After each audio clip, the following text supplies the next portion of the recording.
เฮาพันตรีตัวนี้ไซตุลาหัวหน้าก่อนเมืองของห้อยชายแดน257ของห้อยชายแดน257มีหน้าที่รับผิดชอบ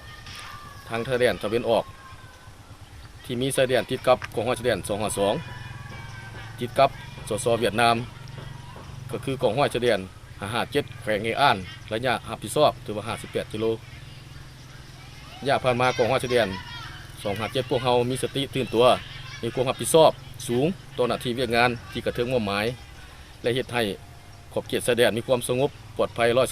100%เฮ็ดให้พ่อแม่ประชาชนทุกทำมาหากินในขอบเขตหมู่บ้านไผ่ลาวสุดท้ายนี้ในนามต่างหน้าคณะพักกำมันซาและพนักงานนักรบทั่วกลุ่มกองห้อยชายแดน257ขออวยพรอันประเสริฐมายังคณะขันเทิงคณะนำกระทรวงป้องกันประเทศและพนักงานอาวุโสบำนาญตลอดฮอดพ่อแม่ประชาชนบรรดาเผ่าจงมีสุขภาพเข้มแข็งพร้อมกัน